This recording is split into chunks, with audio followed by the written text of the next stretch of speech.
Okay, if you could change anything about the music industry today, whether it be the scene or the actual full-out industry? Can I? Yeah, yes, okay. I know what you're going to say. Well, I don't really have a good answer. I just have like a fluffy kind of answer.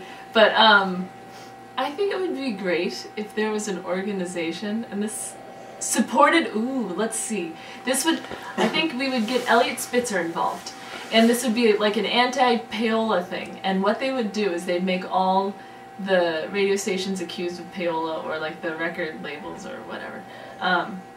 They would have to provide transportation for bands in a green form.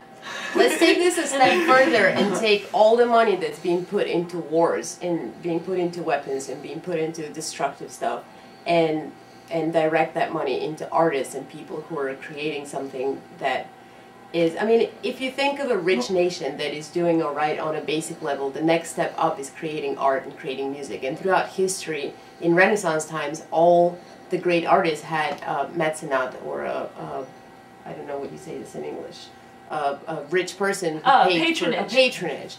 And there are countries in the world that take really good care of their artists and musicians. And if that was a global thing where musicians were supported by the government and were supported by organizations financially, then we wouldn't have to worry about the day-to-day, do I pay for a gas or do I write a song? Do I go to a day job that means nothing to me, or do I perfect the art that I'm working on?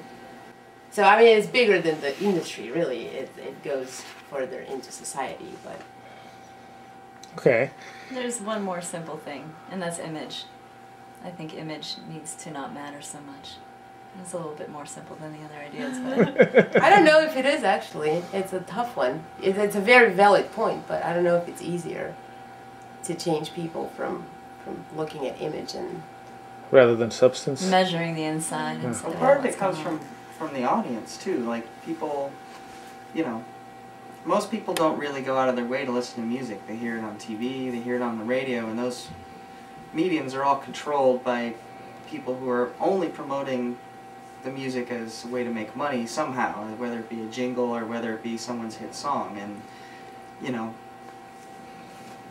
a big step would be to try to open those formats up, you know, like not just let MTV play whatever crap's on there, but actually making it more like college radio, like freeform. Like, you know, it'd be awesome if you could find 10 actual freeform stations on your radio dial in any given city that were actually competing with each other to play music people liked. And that's why people tuned into the radio station, is because they're playing stuff they liked, whether or not it's, you know, the program director has approved it or doesn't fit their format. Like, I don't care what your format is. Like, I'll listen to a country program right after a metal program, right after a jazz program. Yeah. That's what I would like to hear on the radio, but instead, you know exactly what you're going to get as soon as you turn on the first song. You're like, oh, all right, this pop station, all right, it's a metal station, all right, it's a country station, and that's it.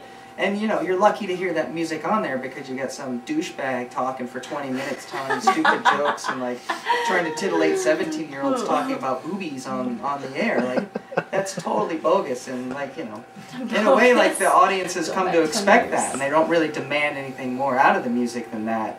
And unless you're opening people up to those alternatives of, like, no other way to hear jazz if they're not into it, but if they might hear it on the radio once in a while, they might actually hear something they like and get into that stuff. The same way with prog or metal or anything else, you know, but most people don't ever get exposed to that stuff.